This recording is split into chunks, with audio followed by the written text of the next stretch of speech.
Assalamualaikum warahmatullahi wabarakatuh. Waalaikumsalam warahmatullahi wabarakatuh. Shalom, salam sejahtera, Om Swastiastu, Namo Buddhaya. Dan selamat pagi kami ucapkan kepada dosen kami yang terhormat, Ibu Nunun selaku Guru Pembimbing dan Pengajar Mata Kuliah Bahasa Indonesia, juga kepada teman-teman kami yang tercinta. Marilah kita ucapkan puji dan syukur kepada Tuhan Yang Maha Esa atas berkah dan rahmat-Nya. Kita dapat berkumpul di tempat ini untuk melaksanakan tugas pembuatan video. Izinkan kami untuk memperkenalkan diri kami lebih dahulu. Yang pertama, saya sendiri, Cecilia Deborah, mahasiswi akuntansi manajerial kelas C pagi dengan NIM 4112201065. Dan saya di sini berlaku sebagai moderator. Dan di sebelah kiri saya, Baik, perkenalkan nama saya Nur Putri Fajriani dari mahasiswi akuntansi manajerial kelas pagi C dengan NIM 4112201086. Perkenalkan, nama saya Fidatul Uzma, saya dari kelas akuntansi manajerial pagi C dengan NIM 4112201076. Perkenalkan, nama saya Nur Harani dari mahasiswi akuntansi manajerial kelas pagi C dengan NIM 4112201067. Dan perkenalkan, nama saya Andri Christian Sirait dari akuntansi manajerial kelas C pagi dengan NIM 4112201092. wah, terima kasih untuk teman-teman semua untuk perkenalannya. Secara umum juga kami ingin memperkenalkan kelompok kami karena kami berasal dari kelompok 5. Dan tema kami yaitu bagaimana sih kehidupan akademik atau pendidikan bagi mereka penyandang disabilitas terkhususnya di Indonesia. Sebelum lebih jauh membahas bagaimana kehidupan akademik bagi mereka penyandang disabilitas, tentu saja teman-teman kita harus mengetahui dong apa sih pengertian dari disabilitas itu sendiri. Nah, untuk materi ini saya persilakan kepada teman saya Nur Putri untuk menjelaskan apa sih pengertian disabilitas itu. Waktu dan tempat saya persilakan. Baik, terima kasih kepada Kak Cicil. Untuk mempersingkat waktu, kita lanjut aja untuk menjelaskan apa sih disabilitas itu.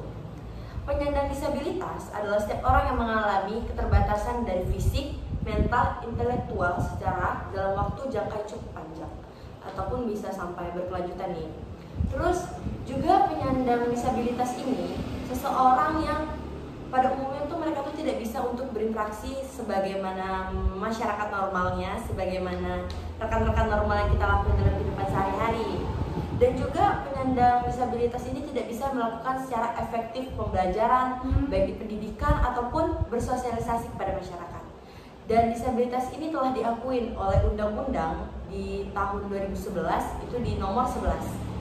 Dan juga tentang pengesahan hak-hak penyandang disabilitas nih Kak. Dan umumnya juga istilah disabilitas ini ada nih awalnya itu dari bahasa Inggris yaitu different ability, yang biasa diartikan manusia yang memiliki kemampuan yang cukup berbeda. Mohon maaf sebelumnya. Dan juga terdapat istilah dalam penunjuk kepada disabilitas. Di hak asasi manusia, mereka menyebut disabilitas ini orang yang mengalami penyandang cacat dalam fisik ya. Dan juga disabilitas ini tidak hanya dalam fisik, dia juga kecacatan atau kekurangan dalam mental.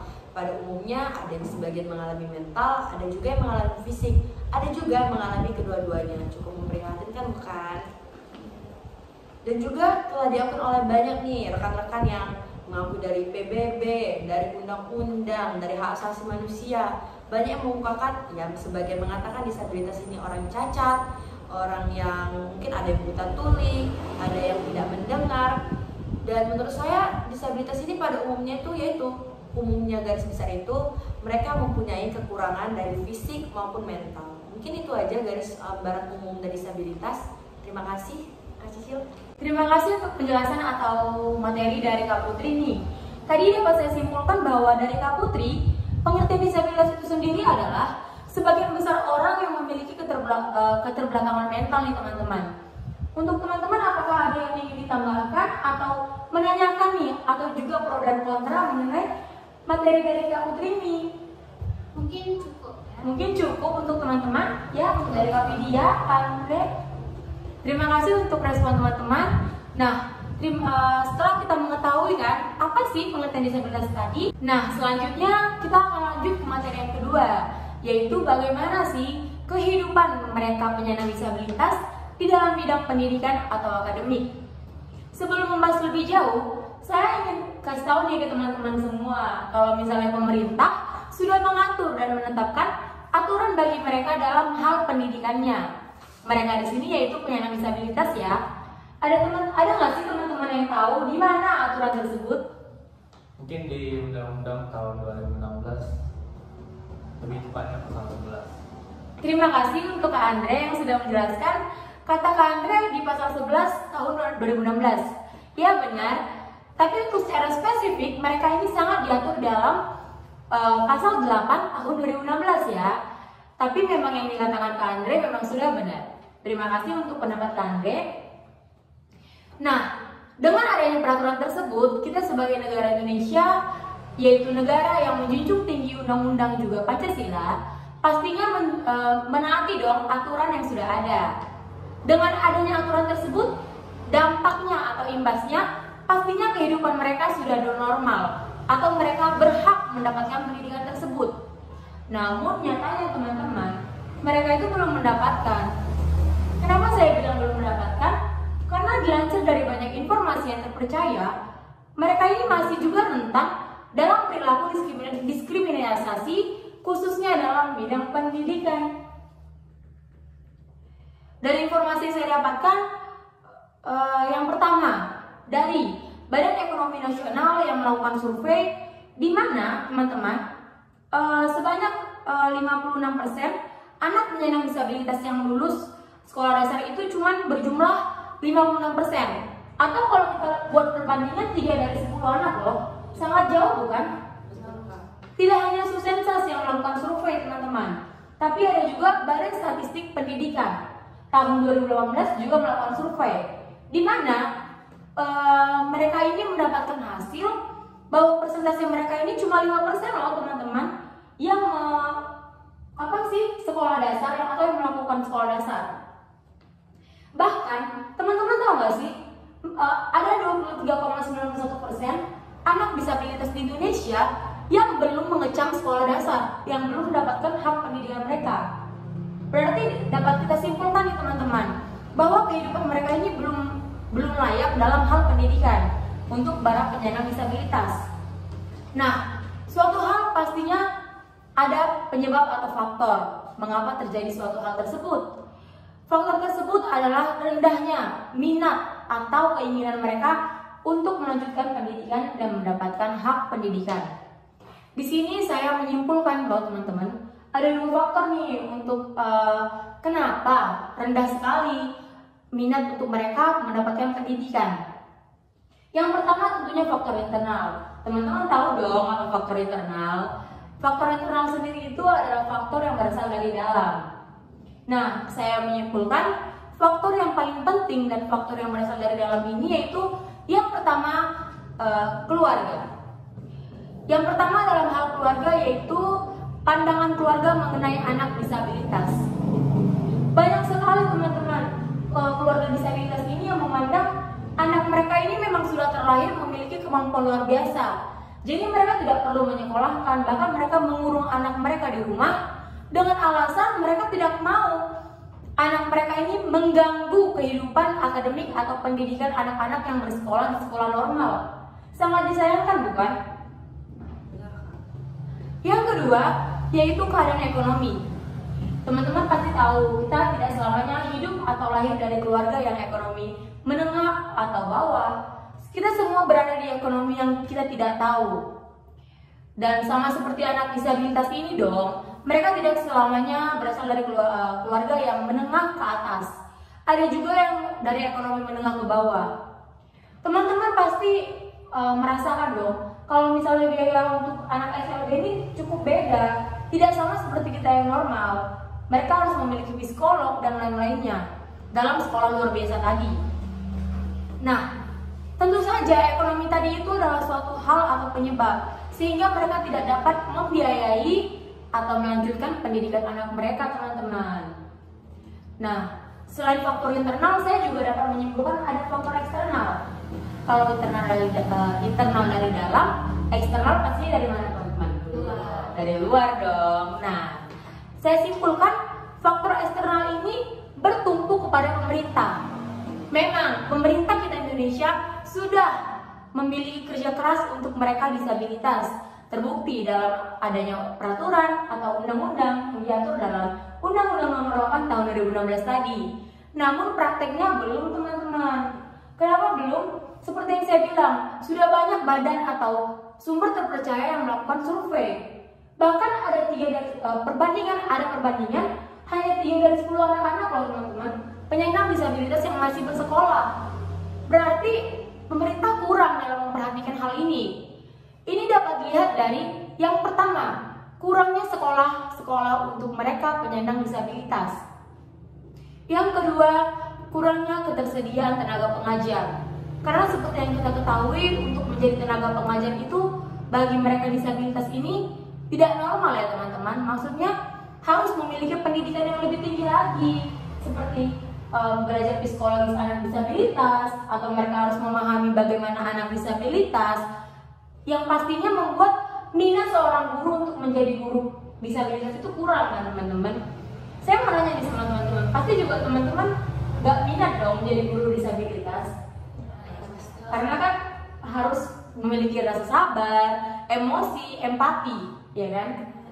Nah, tapi menurut saya pribadi teman-teman, apabila ada kerja atau turut campur dari pemerintah nih, bisa saja minat kita untuk menjadi tenaga pengajar itu bertambah. Misalnya seperti penambahan gaji atau adanya reward dan lain-lain.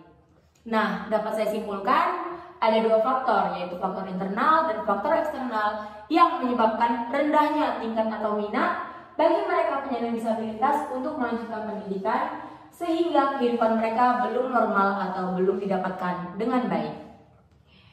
Untuk kesimpulan materi saya sendiri, saya ingin menyimpulkan bahwa kita semua ini adalah makhluk yang sama, makhluk yang harus mendapatkan pendidikan dan hak kita. Tidak peduli apapun latar belakang kita semua pasti juga harus mencapai impian kita masing-masing, teman-teman. Terima kasih untuk waktu dan kesempatannya. Apakah teman-teman ingin menambahkan atau memahami materi saya? Mungkin sudah cukup jelas ya dan materi Kak Cicil. Terima kasih. Jadi Kak, Terima kasih Kak Putri. Selanjutnya materi yang akan kita bahas yaitu apa saja hak akademik atau hak pendidikan bagi mereka penyandang disabilitas yang akan disampaikan nih oleh teman saya, Andre. Untuk Andre dipersilakan waktu dan tempat. Ya, sebelumnya terima kasih untuk moderator yang telah memberikan kesempatan kepada saya untuk menjawab apa saja sih hak akademik yang ada yang wajar gak apa-apa, mau kasih ya? Dari siapa? Dari Imo atau dari Kulang? Dari Andre ya, Kak. Nggak jadi ikat satuan organisasi orang atau apa? Enggak, kalau ini kayaknya siap Andre langsung matiin baru kalian dapat dimanggap. Sebelumnya terima kasih kepada moderator yang telah memberikan kesempatan kepada saya untuk menjawab. Baik Kak. Apa saja sih hak yang ada pada penyandang disabilitas untuk di Indonesia, hak akademik mereka tepatnya?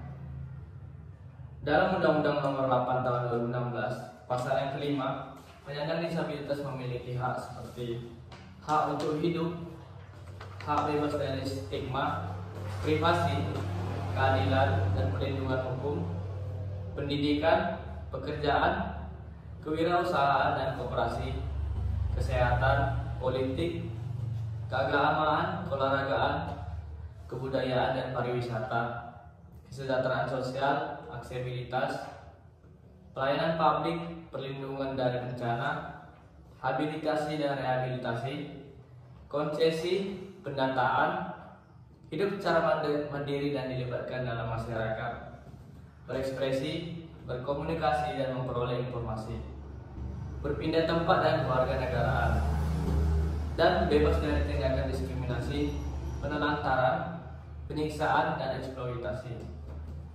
Dan untuk hak pendidikan yang dapat dimiliki untuk setiap penyandang disabilitas di Indonesia meliputi hak yang pertama, mendapatkan pendidikan yang bermutu pada kesatuan pendidikan di semua jenis, semua jalur, dan jenjang pendidikan secara inklusif dan khusus. Yang kedua, mempunyai kesamaan kesempatan untuk menjadi pendidik atau tenaga kependidikan pada satuan Pendidikan di sebuah jenis, jalur, dan jenjang pendidikan. Dan yang terakhir, mendapatkan akomodasi yang layak sebagai peserta didik. Mungkin hanya itu saja yang dapat saya jelaskan. Sekian. Terima kasih untuk Kak Andre untuk materi yang telah disampaikan. Tadi Kak Andre udah bilang ya teman-teman bahwa ada hak-hak nih untuk mereka penyandang disabilitas. Dan ternyata dari yang saya perhatikan nih, hak mereka ini sama saja dengan kita manusia normal. Jadi seperti mungkin kesimpulannya ya, kita tuh harus mendapatkan hak yang sama dengan mereka, tidak peduli latar belakang kita. Itu dari saya sendiri sebagai moderator.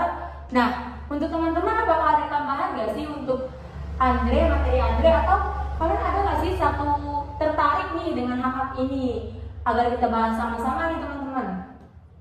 Mungkin cukup ya Kak. Mungkin dari Kak Vidya dan teman-teman lain sudah cukup mengatakan materi dari Kak Andre ini sudah cukup jelas. Terima kasih untuk Kak Andre sekali lagi. Selanjutnya kita akan melanjutkan ke materi yang selanjutnya.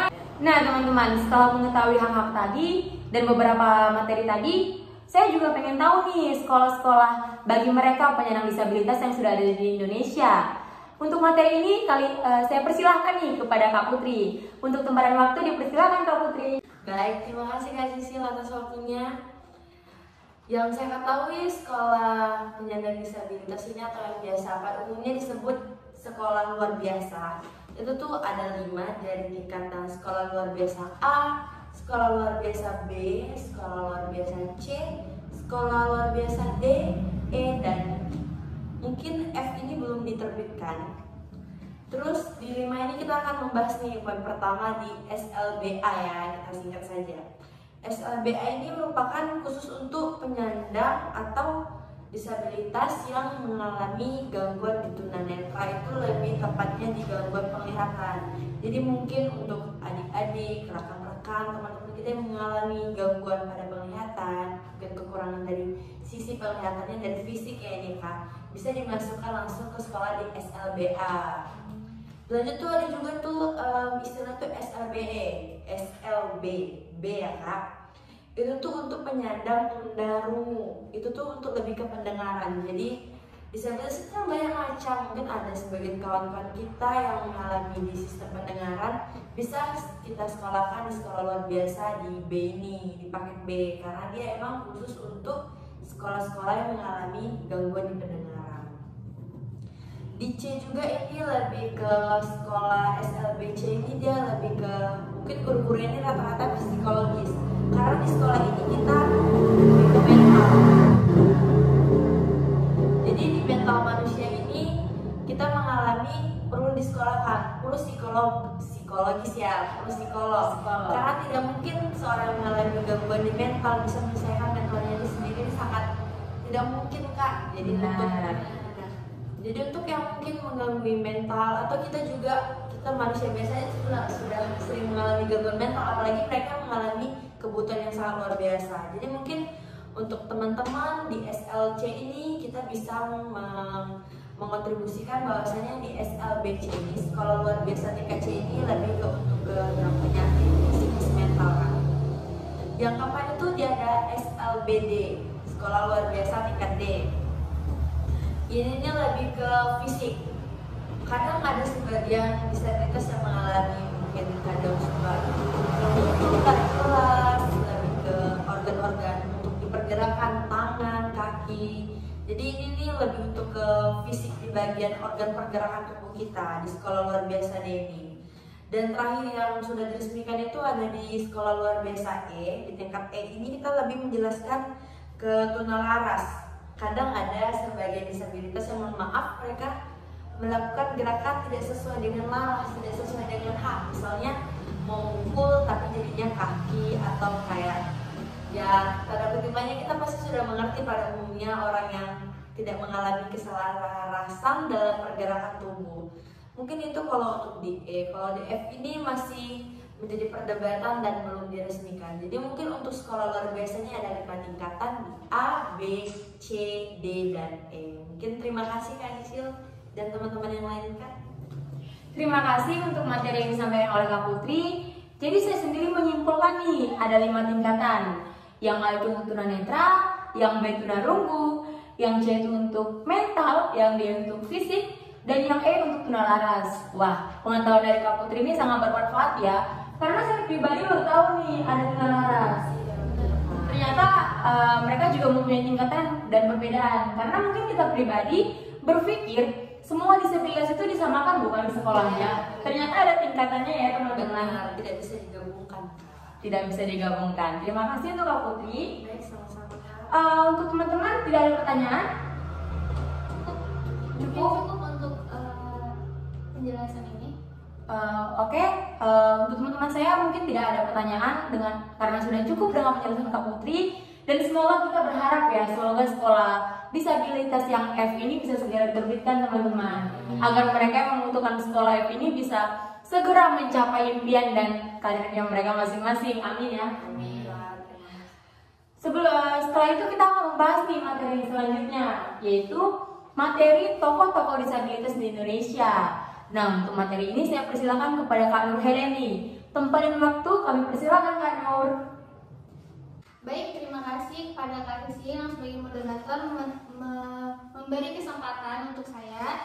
Langsung saja tokoh-tokoh disabilitas yang ada di Indonesia. Yang pertama, Anggi Yudhistia, perempuan kelahiran Medan yang merupakan finalis Abang None Jakarta tahun 2008. Dia juga penulis buku nikah yang berjudul Perempuan Tunarungu Menembus Batas, dan salah satu pendiri Disable Enterprise atau memberdayakan orang-orang yang punya keterbatasan, serta meraih penghargaan The Most Fearless Female Cosmopolitan tahun 2008. Yang kedua, Irma Suryati, seorang yang menderita kelumpuhan sejak 4 tahun ini, telah menjadi perajin keset dan membuka usahanya sejak 1999. Udah lama banget kan? Lama dong.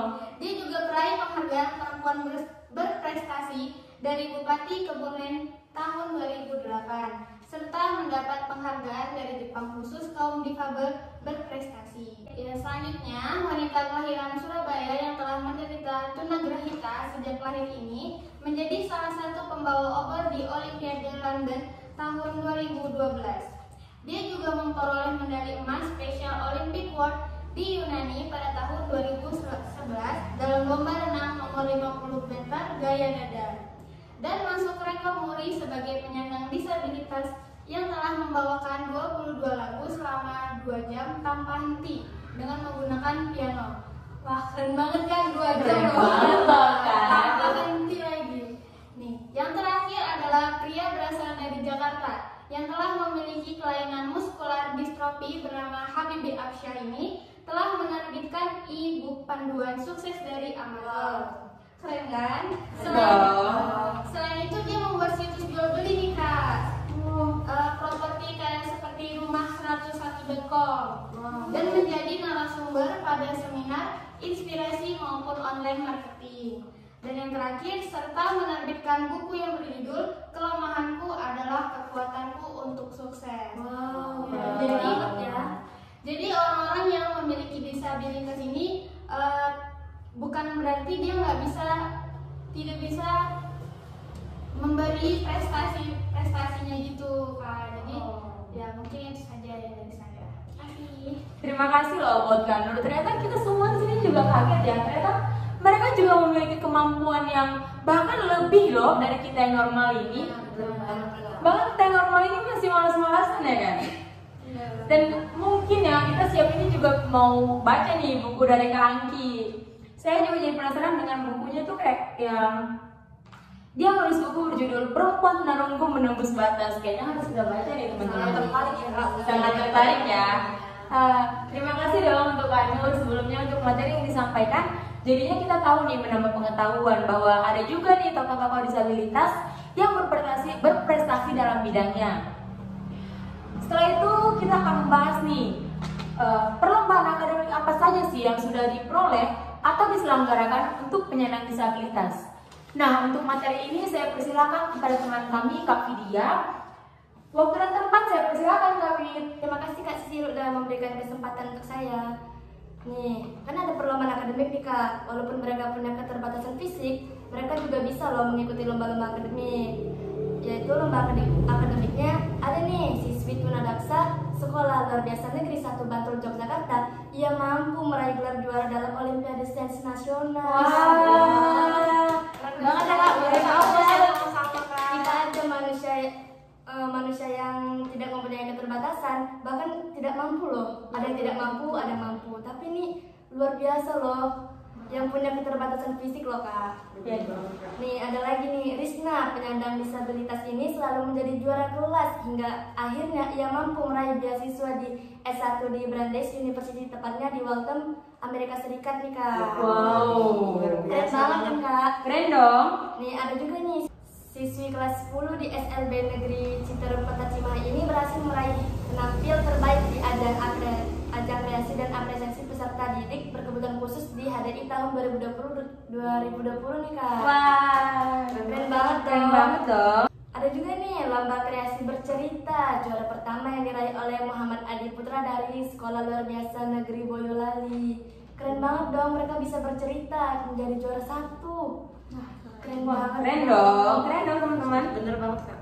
Nah, walaupun mereka mempunyai keterbatasan fisik, mereka mampu nih meraih apa yang mereka suka melalui hobi. Misalnya hobi, ada yang hobi membaca, jadi dia bisa ikut lomba sains dong. Jadinya dia juara 1 nih, ada di Olimpiade Sains Nasional. Terus juga ada yang mendapat beasiswa mengikuti ajang kreasi dan apresiasi, dan juga dapat lomba bercerita nih Kak. Oke, baik, itu aja yang dapat saya sampaikan ya, yang saya ketahui juga. Terima kasih dong untuk materi yang telah disampaikan oleh Kak Vidya. Kami turut berkesan nih sama anak-anak yang telah mencapai prestasi mereka di bidang mereka masing-masing. Tepuk tangan dulu dong. Dapat disimpulkan nih teman-teman bahwa keterbatasan ini tidak menjadi penghalang bagi siapapun untuk mencapai impian dan karir mereka. Jadi jangan sampai kita yang normal ini jadi kalah nih dengan mereka. Kita harus menjadikan mereka motivasi bahwa keterbatasan latar belakang mereka tidak menjadi penghalang ya teman-teman. Kami sudah sampai di ujung video kami. Kami mengucapkan terima kasih kepada teman-teman yang telah mendengarkan dan kepada guru pembimbing kami, Ibu dosen Nunun selaku pembimbing matkul Bahasa Indonesia. Mohon maaf apabila ada kesalahan kata dan ucapan yang kami ucapkan selama kami berdiskusi mengenai tema kami tadi. Kami tutup video ini. Wassalamualaikum warahmatullahi wabarakatuh. Terima kasih.